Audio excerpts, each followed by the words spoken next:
Okay, welcome to Key Concepts of TA, where I will be introducing you to what really makes TA. So, first of all, we have the ego states, and that's basically the main model in transaction analysis. Ego states are states of being, and they are the parent, the adult, and the child.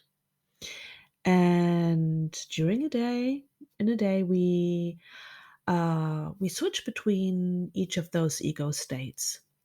Let's say we drive in our car and somebody is swerving right in front of us without paying much attention. We might go into a critical parent and say, oh, some people shouldn't be on the road.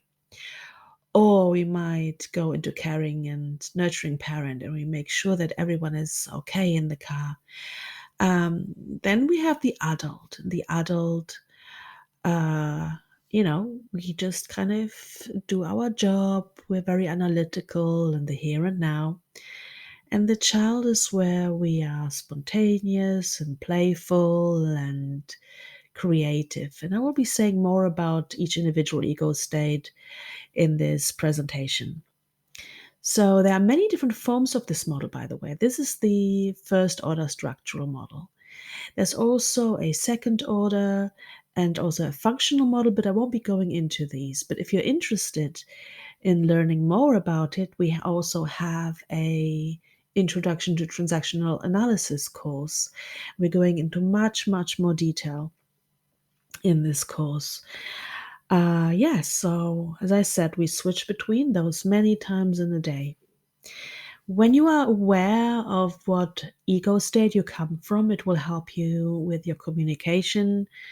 For example, if you usually go into a conflict, right? The best way oftentimes is just coming from adult. If you think about somebody who sounds very critical, you might be going maybe into child and you want to respond in a stubborn way or in a defensive way, or maybe you want to tell them off. So those are transactions, but let's look at the parent ego state. So, what's the parent ego state? The parent ego state is really interesting because everything we have internalized lives up there.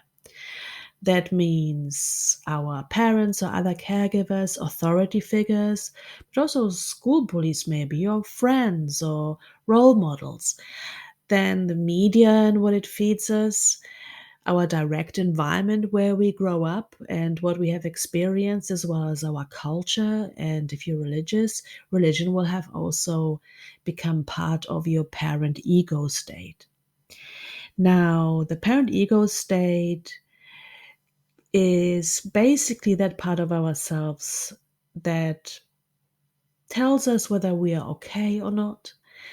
It can be very nurturing. Some people have more of a nurturing voice, and some have a more critical voice in them. So that inner critic, you know where it comes from all those internalized things that you're carrying in your parent. And when you go into therapy, TA therapy, for example, or if you just work on yourself using TA on yourself, you will be learning how to communicate in a healthier way with yourself and hopefully increase the nurturing voice. Now, the adult ego state doesn't have much emotion in there. It basically is just the very analytical, observant part of you, in the here and now part of you, and can also be a bit of a regulator. So the adult is awareness, which means that your adult can also realize that something's happening in child or in parent, or what you need right now, or how do you need to respond to someone in a given situation. It's very good for problem solving, and when you make decisions, that's a logical part. In some people it's stronger, in some less. Now, the child ego state is where a lot of our emotions lie. Like I said earlier, this is where our creativity lives, that's where our playfulness lives. It's actually a very, very powerful part of ourselves. So if you are creative, you have to have this relationship with your inner child. This is where it is. And some people are more adapted, means they're very compliant, partly because of safety, also survival reasons, and others are more free and spontaneous. The next concept is introjects, and I will just very briefly explain it to you. So in TA, we have 5 drivers. Be perfect, please others, be strong, and try hard. And those drivers are compulsive behaviors. That means that we don't make a decision to be perfect or to try hard. It's just something that we do without even thinking about it. And whilst it seems like, yeah, some of this makes sense, it's a good thing to be strong. Well, actually, when you think about it, be strong means not allowing oneself to be vulnerable, maybe not asking for help. Be perfect. Well, what comes with the be perfect? Of course, they're not good enough, right? Pleasing others could be self neglect. Trying hard might mean that you stay in a situation that's not healthy for you for far too long. And hurry up might be that you're just rushing from one thing to the next, or you're taking on more and more work. So, this is how they play themselves out. And not everybody has them. You might have one of them, you might have all of them. It's different from person to person. So basically, they are compulsive behaviors based on internalized messages.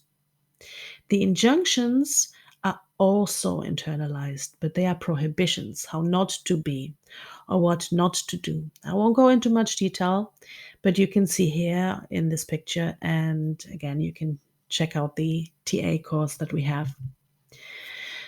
Next one is scripts. Those are early life decisions. Some people decide that they will never make it. Some say, oh, this always happens to me. Some people have an until script, which means I can't do what I want until I have done XYZ. But you know what? That never happens. And some people have an almost script, which means that, well, they almost make it and then something happens, such as self sabotage. And then we have the concept of games.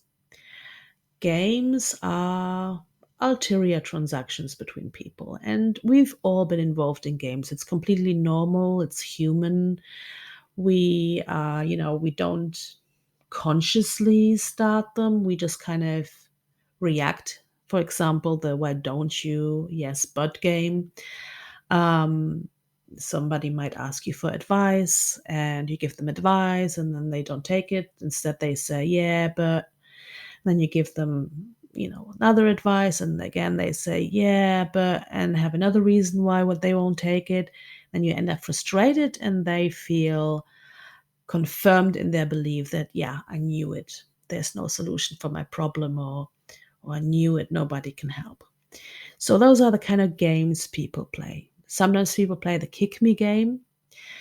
Sometimes, cops and robbers. Again, TA TA course, we will go a bit deeper into that. Actually, going deeper into games is in our advanced TA course. And lastly, here's a nice quote from Eric Byrne. He says, for certain fortunate people, there is something which transcends all classifications of behavior, and that is awareness. Basically, a good, healthy adult, right? Something which rises above the programming of the past, and that is spontaneity, and something that is more rewarding than games, and that is intimacy. See you in the next video.